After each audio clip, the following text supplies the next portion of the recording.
I was kind of lucky. I got to visit darn near everywhere in Guayaquil. It's not actually a huge tourist attraction. If you read tourist guides about Ecuador, they generally tell you to not go to Guayaquil. It's more of a industrious city than anything. The tourist centers are in other parts of the country, but there are some cool things. While you're there, you definitely have to go to La Parque de las Iguanas, the Iguana Park. And that's just what it sounds like. It's a park in the middle of the city, kind of a central square. There's a cathedral right there.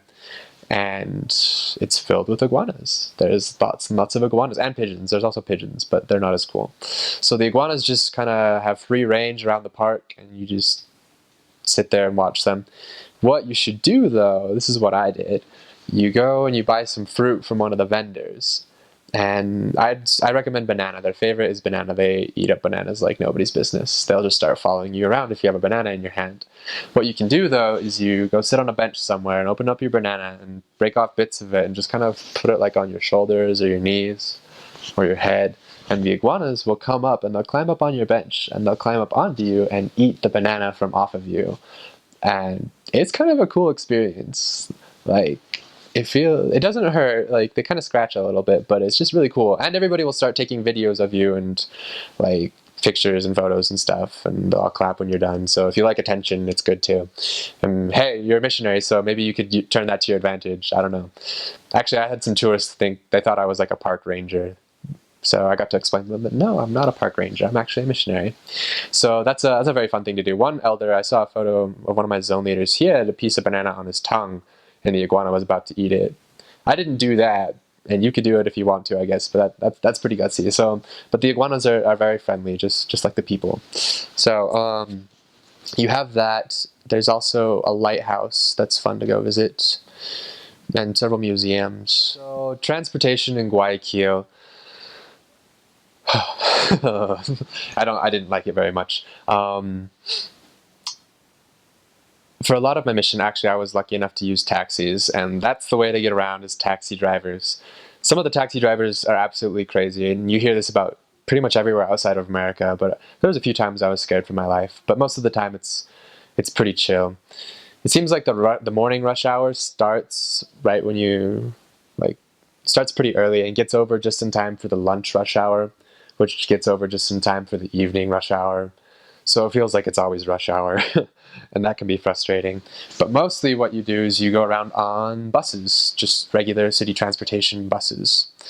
And most of the buses are just fine. They're big and they have space.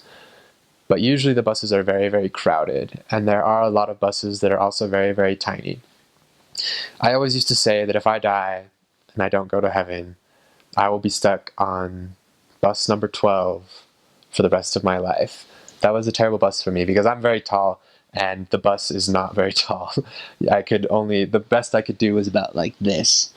And usually that bus was just incredibly jam-packed all the time, and it played music that was very strange for me, and it was just terribly, terribly hot.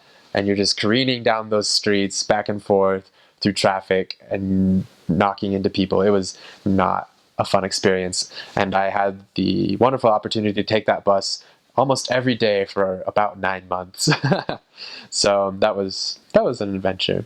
They also have something called the Metro, which is basically just a bigger, better two buses connected together, and it has like its own special lane usually, so it can get around the town faster. And you go to the stations where they come by, and they come by every minute or so. And they're also very, very jam-packed, and always, essentially. And so that's always kind of a fun way to get around as well, if you like being crowded into them. These sound like kind of like not so fun things, but for some reason it's awesome at the same time, just getting to experience it and live a different lifestyle. So that's how you get around in Guayaquil. Housing, there's as missionaries, we live in pretty much the same houses as everybody else. A long time ago in Ecuador, they used to all live in kind of wood houses, like bamboo houses essentially. But in the last 20 years, they've really developed a lot, and now they've upgraded to concrete houses mostly. And usually as missionaries, we live in concrete houses, and they can vary on how nice they are. back in 2013, when the mission split, we got a new mission president. And before then, the houses were all very bad.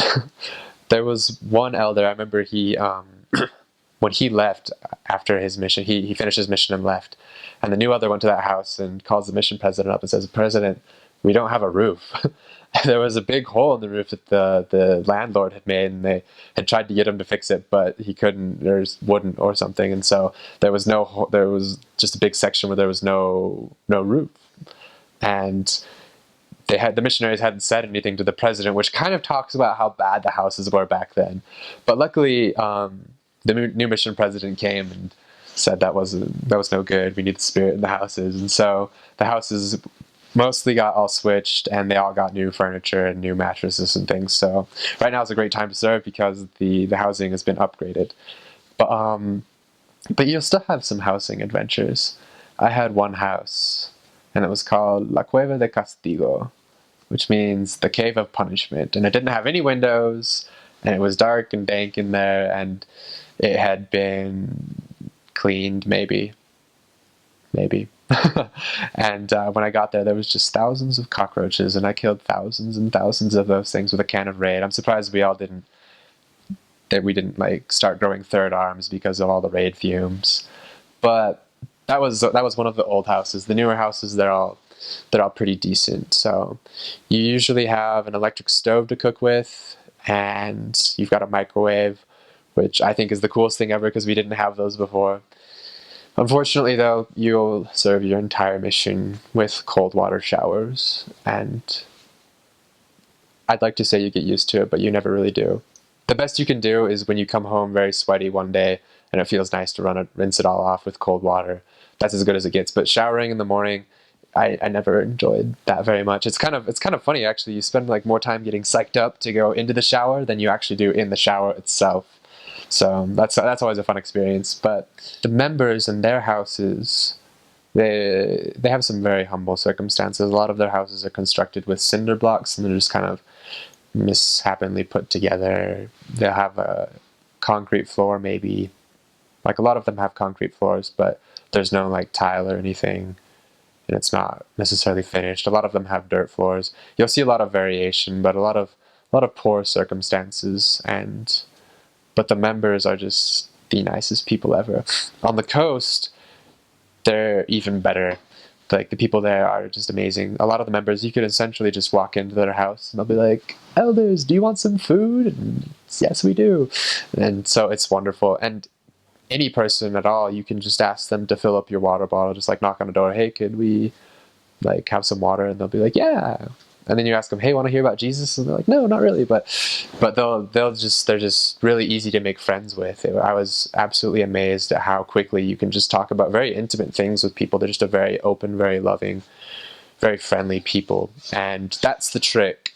This is what I was going to say earlier. That's the trick, is with the people in Ecuador, you need to become their friend before you become their preacher, their missionary. If you go up to the people and you start off a conversation by, "Hey, we're missionaries from the Church of Jesus Christ of Latter-day Saints." This isn't particular to Ecuador. I think anywhere in the world, they'll just automatically shut down. "I don't want to talk to you." And if you put yourself in their shoes, it makes sense, right? Like if you were approached by another missionary from another religion and they started off that way, trying to talk to you like that, I don't think I would be very receptive either, because you just kind of automatically start putting up walls. But if you just start talking to them about other things and you become their friends, it's a whole lot easier to preach to them because they trust you more and they know that you're there to help them out and you're not just a fanatic missionary.